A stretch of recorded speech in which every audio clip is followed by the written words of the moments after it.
सरकार शांति से बात को मान लेती है, बात कर लेती है तो बहुत अच्छी बात है।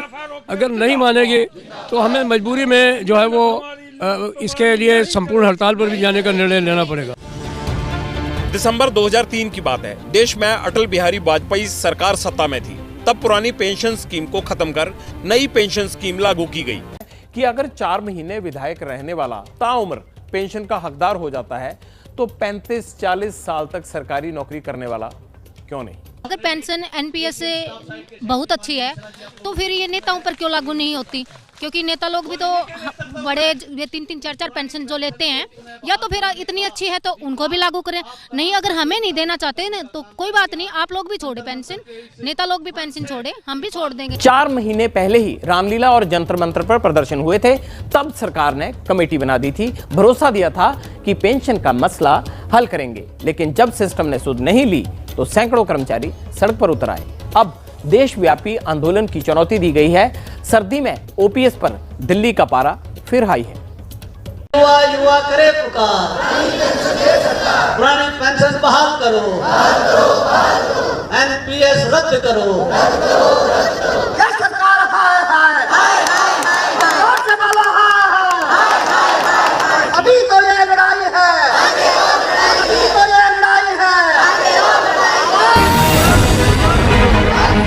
ये किस कुर्बानी की बात उठी है?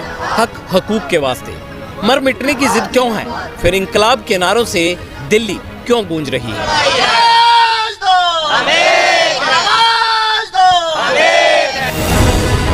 सत्ता प्रतिष्ठानों में बैठे बहरे सिस्टम के कानों तक बेबस आवाज पहुंचाने की जद्दोजहद चल रही है। विरोध के सुर बुलंद हैं, मंच है दिल्ली का जंतर मंतर। पुरानी पेंशन लेकर रहेंगे। अरे भारत सरकार होश में आओ, सरकारी कर्मचारियों से ना टकराओ। हर इंकलाबी के गले में फूल मालाएं हैं और जुबां पर बगावत के सुर। अरे युवा युवा करे पुकार, पुरानी पेंशन बहाल करो, एनपीएस रद्द करो।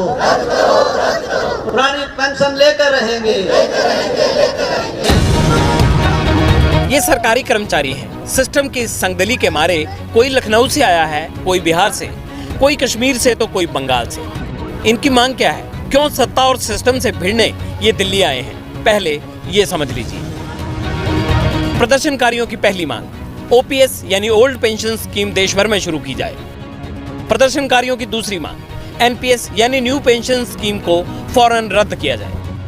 चाहे वो केंद्र के कर्मचारी हों या राज्य सरकार के कर्मचारी हों, वो यहाँ पर इस अनशन में शामिल हो रहे हैं। और सामने आपको पोस्टर यहाँ पर लिखा हुआ नजर आएगा जिस पे लिखा है पुरानी पेंशन योजना बहाली संयुक्त मंच NJCA क्रमिक पेंशन 8 से 11 जनवरी 2024 तक। इसमें northern railway men's union headquarter के मंडल के लोग और इसके अलावा जो all India health employees and worker confederation के जो सदस्य हैं वो इसमें शामिल हो रहे हैं। जंतर मंतर पर धरने पर बैठी ये पवन कुमारी और अरुणा है। सर्दी में जब लोग रजाई से बाहर नहीं निकल रहे तब ये फुटपाथ पर क्यों बैठी है और किसकी वजह से और किस लिए? जब एक विधायक को इतनी बार पेंशन मिल जाती है, हमारा रेल कर्मचारी कितना काम करता है।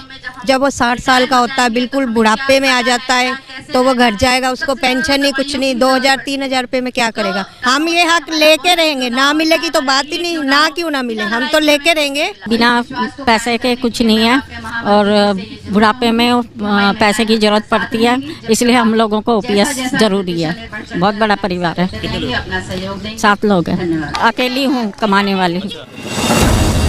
ना सर्दी की परवाह, ना बीमार होने का डर। डर है तो बस अपने भविष्य का, जिसे सरकारों की उदासीनता का ग्रहण लगा दिख रहा है।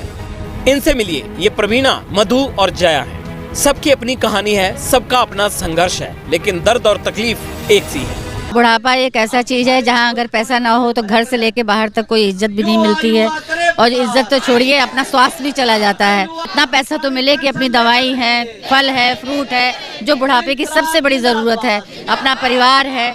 तो बिना पेंशन के लिए तो हम सोच भी नहीं सकते कि हम लोग कैसे जीवन जिएंगे। जिस प्रकार से महंगाई बढ़ी है उसी के साथ साथ सरकार ने जो है हमारी न्यू पेंशन स्कीम शुरू की, जिसमें कि हमें कुछ भी एम्प्लॉइज को उस स्कीम में नहीं मिलेगा जो अपनी जरूरतों को पूरा कर सके। फिर से जो है एक बार हमारे जो बच्चे हैं उनकी तरफ देखा जाए। हमारे संविधान कहता है समान काम समान वेतन, तो मैं तो ओपीएस में आती हूँ, लेकिन मेरे बगल में बैठा जो बच्चा है 2004 के बाद आया है, उसको पेंशन नहीं मिलेगी, तो ये अन्याय तो हम नहीं सहेंगे।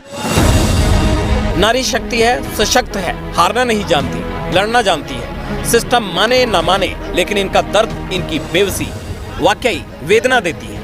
इन बच्चों से मत टकराओ। और अभी तो ये लड़ाई है, आगे और लड़ाई है। अभी तो ये लड़ाई है, आगे और लड़ाई है। दर्द बुढ़ापे का भी है, हाथ पैर सभी सलामत हैं, हड्डियों में ताकत बची है, कमा रहे हैं तो खा रहे हैं। जब ताकत नहीं रहेगी कैसे कमाएंगे, कौन खिलाएगा? ये संजीन सैनी है, दिल्ली के कश्मीरी गेट पर सीनियर एसओ हैं। रेलवे में तैनाती है, डर है रिटायरमेंट के बाद क्या करेंगे। अगर नई पेंशन स्कीम के तहत पैसा मिला तब तो भूखे मरना तय है। सैनी साहब साथी की बीती का किस्सा सुना रहे हैं, जरा आप भी सुनिए। एक बलवीर सिंह रिटायर हुआ है, मास्टर क्राफ्टमैन है ना, वो 4000 के 4200 ग्रेड पे का कर्मचारी है, और मेरे हिसाब से उसकी पे भी जो है ना 60-70 हज़ार के आसपास होगी। उसको 3200 कुछ रुपये पेंशन लगी है, ये 31/12 को रिटायर हुआ 23 को। तो लोगों को जो अपना बुढ़ापा है वो गर्क में नजर आ रहा है उनको। कौन गारंटी देगा? कोई है जो कहे घबराना नहीं, डरना नहीं, हम बैठे हैं, हम साथ हैं। कुछ नहीं तो दिलासा ही दे दीजिए।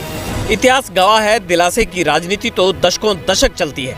बाकी सरकारी नौकरों में गुस्सा क्यों है, लखनऊ के उपेंद्र और दिल्ली के मिश्रा जी बखूबी समझा देंगे। कुछ ना कुछ इस बार जो है जरूर निर्णय सरकार को लेना पड़ेगा, क्योंकि बिल्कुल हम लोग आखिरी पड़ाव तक ये लड़ाई लड़ते आ रहे हैं। सरकार ने अभी ट्रक ड्राइवर वगैरह जो हुए थे उनकी लाई थी, उनको आप 2 दिन में उनका आप अपने उसको पलट देते हो, लेकिन हम लोग जो इतने साल से लड़ते चले आ रहे हैं, सरकार को मैं आगाह भी करना चाहता हूँ, क्योंकि मैं 2014 में बीजेपी का कट्टर समर्थक था। जब से ये बीजेपी सरकार आई है, हमारी तमाम जो हमारी सुविधाएं होती थी उनको एक एक करके वो खींचती जा रही है। बहुत दिन नहीं बीते, बात 10 अगस्त की है। रामलीला मैदान से लेकर जंतर मंतर तक आंदोलन हुआ था। ओपीएस पर केंद्र सरकार ने कमेटी बनाई, मोदी जी से भरोसा भी मिला। 4 महीने गुजर गए, कोई सुध लेने नहीं आया, इसीलिए आंदोलन की राह पकड़ ली। इस भर में ये पुरानी पेंशन स्कीम के तहत जो लोग रिटायर हो रहे हैं उनको किसी को 500 रुपये पेंशन मिल रही है, किसी को 1000 रुपये पेंशन मिल रही है, किसी को 2000 रुपये पेंशन मिल रही है। तो लोगों के अंदर बहुत आक्रोश है। इसका असर जो है वो कहीं न कहीं पर जो है वो चुनावों पर भी पड़ता है। सरकार शांति से बात को मान लेती है, बात कर लेती है तो बहुत अच्छी बात है। अगर नहीं मानेगी तो हमें मजबूरी में जो है वो इसके लिए संपूर्ण हड़ताल पर भी जाने का निर्णय लेना पड़ेगा। दिसंबर 2003 की बात है। देश में अटल बिहारी वाजपेयी सरकार सत्ता में थी। तब पुरानी पेंशन स्कीम को खत्म कर नई पेंशन स्कीम लागू की गई, जो 1 अप्रैल 2004 से देश भर में लागू है। ये कुसुम है, सिंगल मदर है। 2004 के बाद ज्वाइनिंग है, ओपीएस नहीं मिली तो जिंदगी कितनी बोझिल हो जाएगी। मेरे 2 बच्चे हैं, मेरे को बहुत मुश्किलें होती है। मैं अपना पैसा छोड़ के, जो ग्रेजुएटिंग में हमें मिलता है पैसा, मैं वो छोड़ के, अपना पैसा छोड़ के तो जाके मैं कुछ पैसा ले रही हूँ, वरना मेरे पास कोई पेंशन नहीं। आज मेरे पास पेंशन होती तो शायद एक और ज़्यादा मेरे को अपने बच्चों को पालने में, सिंगल मदर हूँ तो शायद मेरे को ज़्यादा अपने बच्चों को पालने में हेल्प होती। कुसुम ही क्यों, इनसे मिलिए। ये उमेश और पूजा है।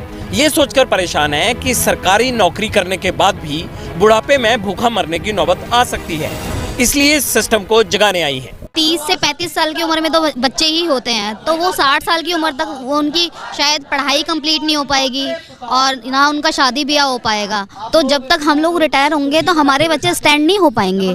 तो और जब हमें पेंशन ही नहीं मिलेगी तो उनका भविष्य ऑलरेडी अंधकार में है ही है। अगर पेंशन एनपीएस से बहुत अच्छी है तो फिर ये नेताओं पर क्यों लागू नहीं होती?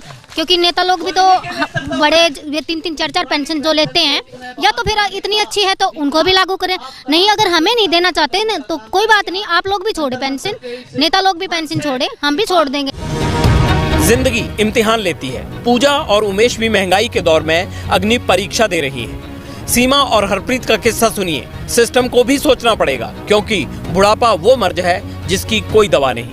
जैसे हमारे बुजुर्ग थे उनको पेंशन मिल रही है, वो अपना दवाई पानी कुछ भी है वो ले रहे हैं। और हमारे आगे तो मतलब इतना, अभी तो चलो बच्चे छोटे हैं, हर बच्चा तो ऐसा नहीं होता कि जो हमारे बच्चों को माँ बाप की सेवा करेंगे, माँ बाप के साथ रहेंगे। माँ बाप अकेले रह गए, ना उनके पास पैसे होते ना उनके पास कोई वो होता, तो वो कैसे मतलब हैंडल करेंगे। अब तक मुझे 16 साल हो गए नौकरी करते हुए, बच्चों की पढ़ाई पे पैसा खर्च हुआ है, अभी भी बच्चे स्टैंड नहीं हुए हैं और सिर्फ 10 साल रह गए हैं रिटायरमेंट को, तो क्या मिलेगा हमें? कुछ भी नहीं मिलेगा। एक बात और, दुनिया की करीब 8 अरब आबादी में 121 करोड़ युवा हैं। इनमें सबसे ज्यादा 21% भारत में है। इस लिहाज से भारत में करीब 48 करोड़ यूथ पॉपुलेशन है। उनकी ख्वाहिश यही रहती है कि एक अदद सरकारी नौकरी मिल जाए। सरकारी नौकरी मिलेगी तो रिटायरमेंट के बाद पेंशन भी मिलेगी, लेकिन पेंशन नहीं मिलेगी तो गुजारा कैसे होगा। 2004 से पहले जो भर्ती हुए हैं उन्हें डर नहीं है क्योंकि वो ओल्ड पेंशन स्कीम में आते हैं, लेकिन भविष्य की सबसे ज्यादा चिंता उन युवाओं को है जिन्होंने 2004 के बाद सरकारी नौकरी ज्वाइन की है। वो रिटायरमेंट के बाद क्या करेंगे, किसके आगे हाथ फैलाएंगे, ये चिंता उनको सताती है। सरकार को सुनना चाहिए। देखो, सरकारी कर्मचारी का जो माई बाप है वो सरकारी है, उसे देखना पड़ेगा कर्मचारी की तरफ भी कि भाई कर्मचारी भी जो है उनका एक पार्ट है, उन्हीं का हिस्सा है, उन्हीं के लिए काम करते हैं, डिपार्टमेंट के लिए, देश के लिए काम करते हैं। थोड़ा उनके लिए भी उनको सोचना पड़ेगा। पेंशन की मांग ये नहीं है कि पैसा चाहिए, पेंशन की मांग है कि एक स्वाभिमान चाहिए, ताकि बुढ़ापे में, आज हमारे देश की स्थितियाँ ऐसी नहीं हैं कि बहुत अच्छे हॉस्पिटल्स हैं या बहुत ज़्यादा मतलब ऐसी सुविधाएं हैं, बहुत सारे ऐसे एरिए हैं। गाँव में देखते हैं घर घर की यही कहानी है कि बच्चे जब बुजुर्ग हो जाते हैं माँ बाप, तो बच्चे ज़रूरी नहीं है कि उनकी देखभाल करें या पूरी सहायता करें। अगर मैं अपना ही एग्जाम्पल लूँ तो मेरे पास 2 बेटियाँ हैं और मैं 21 का ज्वाइन हूँ और मेरी 30 ईयर की सर्विस है। अगर मैं अपनी बेटियों को अच्छा से पढ़ाऊँगा तो 30 ईयर तक मैं उनकी मैरिज करूँगा और मैरिज के बाद वो अपनी फैमिलियों को देखेंगी, मेरे को नहीं देखेंगे। और 30 ईयर बाद मैं अगर रिटायर हूँगा तो मेरे को भी सर्वाइव करने के लिए भी दिक्कत रहेगी। जो फंड मैंने यहाँ कमाया वो मैंने अपनी बेटियों के खर्चे में, शादी में यूज कर लूँगा।